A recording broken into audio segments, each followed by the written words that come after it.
Oh, hello. Welcome back to Heroes for Hire Comic Club channel here on YouTube. My name is Matt, as always. Your host of the most, the Tower of Power. Too sweet to be sour, Daddy. All right, we're just catching up on some Defenders. The rated series, y'all. Please check it out. Well, today we got another episode of Matt's new comic book recommendations. And today we will be talking about Batgirl, the new Batgirl #1, Cassandra Cain Batgirl. I got the Art Germ variant cover. Really, really good cover. Nice, very nice. Well, DC's still doing their all in push. So far, I'm all in for all in. I'm a big Marvel fan, but I like DC too. Here's what cover A looks like on the inside. I like the way they do these variants now with the card stock quality, and then they do the inside cover. So you get to see both covers, which is good, right? I mean, it's good for me. I like it that way. So we open up, and we see Lady Shiva. That's Cassandra Cain's mother. You know, she's the League of Assassins. She says, "Do you know, I never wanted a daughter," she says. And then you hear she's always reading her mother. You see her says glance, touch, like the way she's doing it. And Cassandra says, "You talk like I wanted a mother." So obviously they have a pretty contemptuous relationship.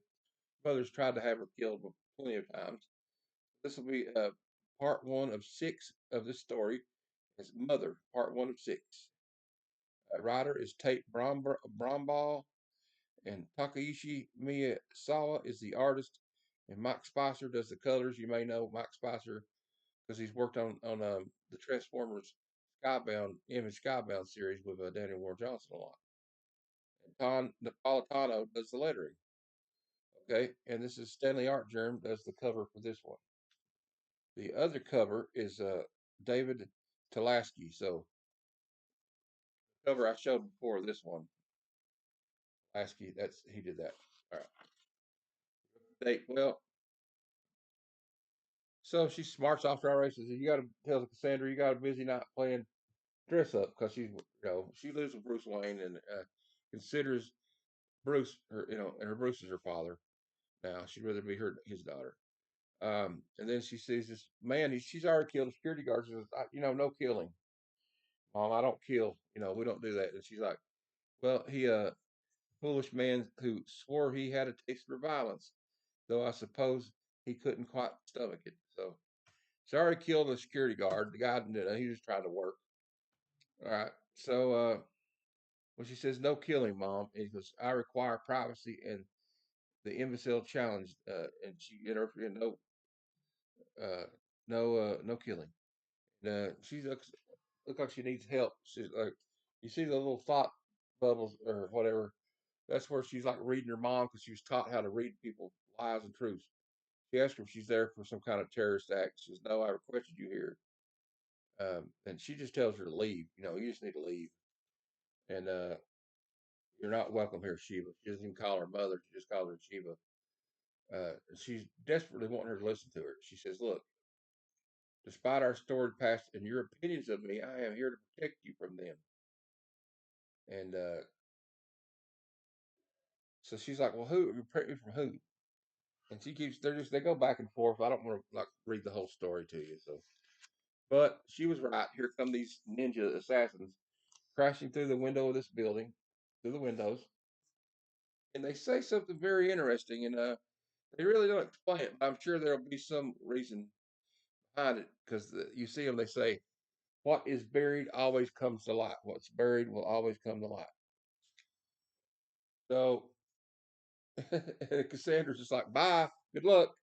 She don't want to help her, but of course her mother's a little bit insistent that she helps her, even though she goes, "Oh, you can handle it on your own." Well, she punches her, and then goes, "There she is, just in time." She got the violence back in her, I guess, so they can fight.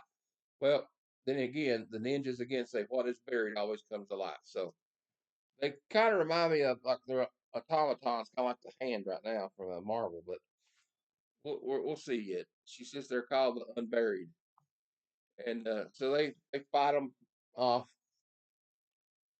fight off the first horde. Great splash pages here. I like this. I won't bore you with all the mundane, all the story that they're saying because I don't want to blow it completely for anybody that hasn't read it. But they get the first wave, and here comes another wave, right? So Shiva decides for her and Cassandra, it's better. Discretion is the better part of valor, right? So they get the heck out of there and try to run away from them. Then they get on the street, and she tells Cassandra, "We will seek refuge with Gotham's chapter of the Order of Shiva. The temple is just there where I once brought you back to life. Do you remember that? They will lead us to transport out of the city." And Cassandra's already disappeared again, but you see the explosion. The temple blows up before they can even walk towards it. So, and Cassandra is back behind her now. Says, "What was that?" So they're running towards the explosion. Don't do that at home, children. Don't run towards any explosions. These people are comic book professionals. So please do not run towards an explosion. That's never a good idea. All right, so she gets in there, and some of the guys are dead. And Cassandra says, "I thought you did not care for your followers." And Shiva says, "When the world turned on me, they were the only ones who answered." And so it's dead. This one's dead. This monk here, and he sees the one monk wakes up, high priest, and all of a sudden he's like, "Look out!" And she glances over, looks back, and catches an arrow. Tells Cassandra that's sloppy. She saves Cassandra's life right there. And then the monk, she gets hit. Shiva gets hit in the side, and then the monk gets just totally obliterated with the high priest.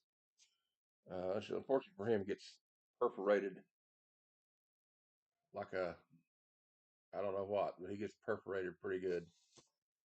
Arrows. He's gonna spring a few leaks.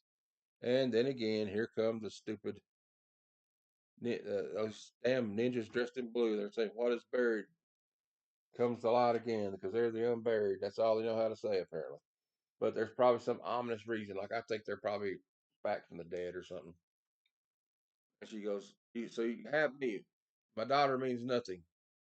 And she says, "You're lying." So Cassandra knows she's lying about that. She says, "Her name is Lady Shiva, liar, killer, terrorist, and villain." Telling these bad guys to test their luck. See that? Yeah. She has done unspeakable things to people, to me. She has awoken a threat I barely understand, but tonight there will be no more killing. This is Cassandra talking because she says, "Tonight, because I am Cassandra Cain, weapon, orphan, Batgirl hero, and tonight I am a daughter. Tonight this is my mother." And she goes, "No luck, only us." So that's to be continued. There's going to be 6 parts to this story. I don't know if this is going to be an ongoing or just a 6-part series, but either way, I'm on board for it. Then you see Darby Allin here. I really don't care much about Allin. I'm a WWE guy, so we won't discuss any of that stuff. But I highly recommend this one. I don't just recommend this one. I highly recommend it. I'm a big fan of Cassandra Cain. She's probably my favorite Batgirl, to be honest. I know a lot of people like Barbara Gordon, but I like Cassie Cain, and I recommend get this cover. This is the best one, in my opinion, also. So there you have it. That's my verdict. I think everybody should read this one. It looks like a fun story. It looks like it's going to be a cool ride. I like how the action starts immediately. I'm enjoying it. Check it out. All right. Well, don't forget to come on my show tonight. If you're seeing this tonight, I have a show at 6 p.m. Eastern where I go over the new comic book releases for this coming Wednesday, and we do the trending top 20, and we might show a few comic books and BS if we have enough time for that. So stay tuned for that. But and then also I forgot on the 19th of November at 8:30 p.m. Eastern. Uh, stay come in and tune in for the second episode of my new series called Comic Conversations. And on the 19th at 8:30 p.m. Eastern, my guest for episode 2 of Comic Conversations will be Cliff. from Cliff on Comics. So come by and hang out with us for about an hour or hour and a half, and shoot the breeze with us while me and Cliff have a one-on-one conversation about comic books and comic book collecting and the collecting hobby, and what it's like to be a YouTube comic book YouTuber on here. So that's all my announcements for now. And until next time, true believers, Excelsior.